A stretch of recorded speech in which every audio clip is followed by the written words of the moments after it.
It's time to masturbate! And now it's time to learn about the 10 ways that you can orgasm! The big 10 O's.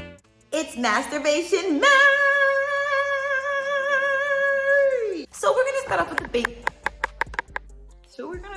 the basics. And the basics for people with vulvas are going to be the clitoral orgasm and the vaginal orgasm. Now, as you see here in this diagram, back in the day, I used to call this whole thing, all that, my vagina. And then I learned that everything that you see in this picture is actually what encompasses your vulva. So before we even talk about orgasm, it is very, very, very important to know what is on your body, right? So for people with vulvas, there's like a little hood or a little bulb at the top. You see the little nook? That is your clitoris. So that is when you stimulate, you have thousands and thousands and thousands of nerves that can become aroused. They can also become very overwhelmed. So it's very important to take your time when it comes to clitoral stimulation. But you can very much so, how do I explain the orgasm? It's like, oh, that was my hair. Oh my God. Woo! So the way that I would describe, I still feel it on my arm. The way that I would, my face itches now. The way that I would describe a clitoral orgasm would be kind of like a build. I feel like I feel a build, and then I don't know. That's the best way I can describe it. That was me being a clit.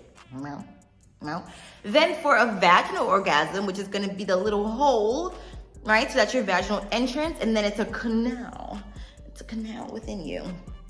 Vaginal orgasms are actually relatively, I want to use the word rare, but I'll just say not that common for people with vulvas. So if you don't normally orgasm from penetration, you are not alone. You are not alone. My vulva's here with you.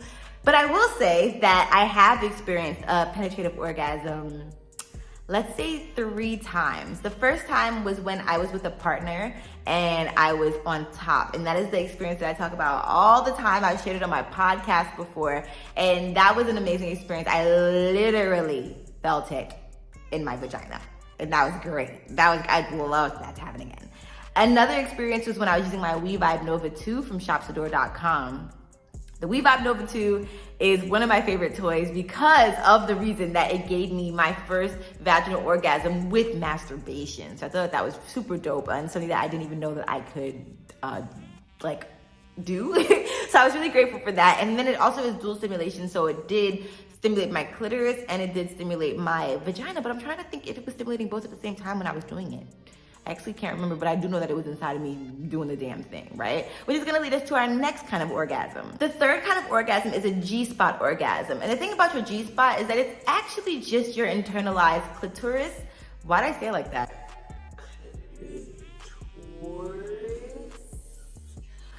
It's just literally your clitoris engulfed or engorged with blood, and then it just gets swollen and more aroused, and then it gets big internally. Because although you have this hood on the outside of your clitoris, you also have these magical bulbs, and then like this one little thing on the inside of your clitoris. The bulbs are what engorge with blood, and then they get swollen, and then the constant, I guess when you're inside, it's like a constant friction on those bulbs. That's how I like to describe it.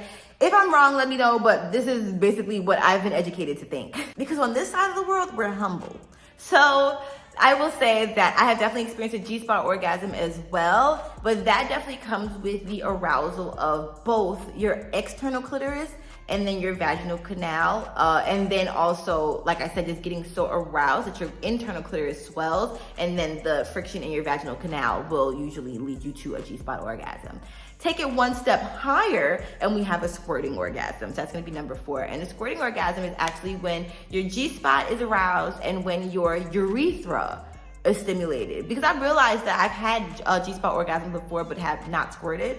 And they can be two different things. Also, you can squirt without orgasming. I just want to make sure that is very clear. So sometimes when you see porn, you'll see them like spraying, but it doesn't necessarily mean that they have an orgasm. Normally when I watch porn, like if I can see like their vagina entrance like pulsating, or just their whole vulva pulsating, I usually feel like that's how I know, but you can also fake that. But yeah, I'm trying to think of my orgasms that I've had before. If I've had them simultaneously, I don't even, when it happens, honestly, like I just see God. So I can't even really tell you like what the fuck be happening in my world. Now this next orgasm is our 5th orgasm, and this one is what I like to call a surprise orgasm, but it's really a nipple orgasm, and I did it by accident. So a nipple orgasm is when your nipples are just extremely stimulated. I think that I might have been like clenching my vulva or vaginal area. You know, I think that I might have been doing some type of like little Kegel muscles or something like that, like exercises. But I think overall, I was definitely more so just focused on my nipples and what was arousing me at the time. My nipples are really sensitive, so I think that that is definitely a thing that could have also helped cause that. But yeah, I would definitely say that a nipple orgasm is a beautiful experience. It lasts for like a really long time, and you can have multiple of them. I think I had 2 in a row, and that was like, yeah, that was definitely a jaw drop. The next one is a breathwork orgasm. You can literally orgasm from your breath. If you're familiar with tantric work, that's normally where I've seen it. I used to sneak and watch these HBO documentaries called Real Sex, and they had this one where they were like sitting in a circle, and it was like a whole bunch of really like peace, love, and not chicken grease, but like peace, love, and vegan grease people, and they were all like really having this like really aroused breathing experience, and they climaxed through breath. So that is definitely something. I know that in some of my viral videos on TikTok, I've talked about breath work and climaxing from breath, but usually that was included in like when you are stimulating your genitals, but you can literally have an orgasm without any stimulation besides stimulating your breath. And I think that, or besides just consciously breathing. And I think that that is definitely an art, but I don't think that it's that far-fetched for you to be able to do. I think it just takes some practice and some education. Next, we have an anal orgasm. Now, from my knowledge, men's G-spots are in their anus, but women or people with vulvas can also, people with penises and people with vulvas can orgasm anally. I have never orgasmed anally, but I have heard that it is an amazing experience. Hence why they have butt plugs and toys for anal play and things of that sort. It definitely is a possibility.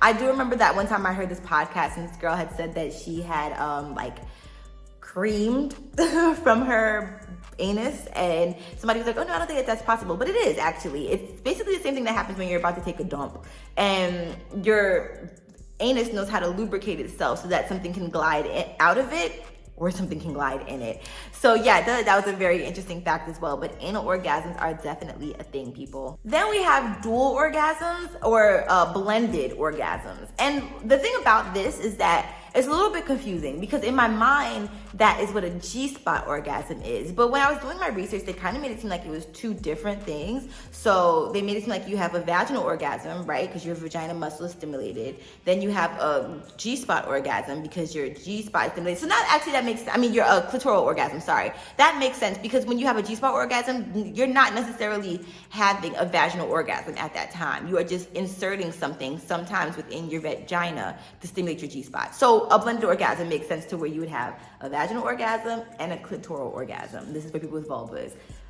Have I had that? Yes, I have with my dual stimulators. That's definitely been an experience, I must say. The next one is one that I cannot wait to experience, and this is called a Corgasm or an exercise orgasm. And there was a study from a school that stated that 370 out of 530 women have experienced orgasms when doing core-based exercises. Like, and it makes sense because even, I don't know if you've ever had sex and your partner has like pressed down on your abdomen or just applied pressure towards your mons pubis. There's just like something down there for me that has definitely has some arousing qualities about it. But I definitely want to do more research when it comes to how to obtain an exercise or corgasm, because apparently they are very common and I have just never had them before. So I'm very excited to learn about that. Now, in the research that I've done so far, they did say that one way to induce an orgasm when exercising is to engage your pelvic floor muscles.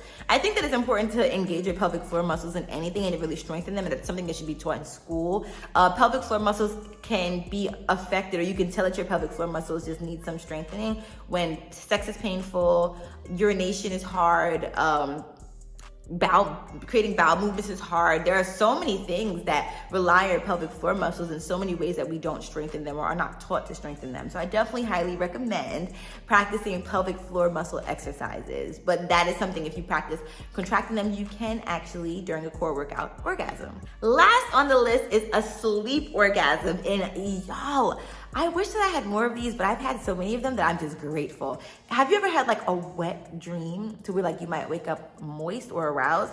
Okay, let's take it a step further. Have you ever had a dream to where like either you woke up and your like vagina was pulsating, or in the dream your vagina was pulsating, but you're kind of in between conscious realms, so you like kind of feel it, kind of don't? I have definitely had so many of those kind of dreams. And normally it's when there's like an adrenaline rush. Like there's a time, there's just something when it comes to like a time race. And I need to either get somewhere on time, get something on time, and like the clock is ticking down in my dream. And then when the clock strikes 1, it's orgasm time, okay? So I don't even know how to induce these in your sleep. I don't even know if it's possible to induce these in your sleep. It's not like I go to sleep looking at like, it's not like I fall asleep looking at porn or whatever the case may be. And normally, I think it's actually happened in times where I have not really been in like a masturbation routine. So I just think that it's like really fucking interesting. But that is definitely, I think, one of my favorite kinds of orgasms because they're so psychological. Like, I didn't plan for this to happen. It just happened. Oh, wait. So definitely 10 out of 10 recommend sleeping orgasms if you can get your brain to do it. Sleeping orgasms can also be called nocturnal orgasms, which I think is really interesting. But they say that it happens a lot more for people who sleep on their stomachs because there's so much stimulation. You have the sheets on your body, you might have your pajamas on your body, you just have that pressure on your genitals, you know? So they make it seem like that is kind of what can also stimulate it. But for me, they've been psychological more than physical stimulation from what I can remember. So yeah, that is my final orgasm that I know of. I'll do some more research to see if I can find some more, but I did not know that there were this many options, and I did not realize that I had had so many. I think the only kind that I haven't had so far has been an anal orgasm.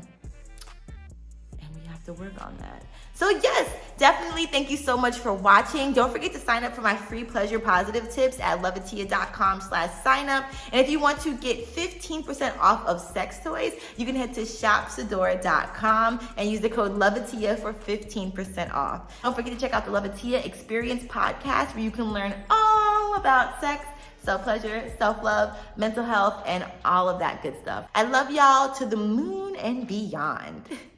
Enjoy. Oh, enjoy. Give yourself a hug for me. And don't forget to be kind to yourself and to be kind to animals.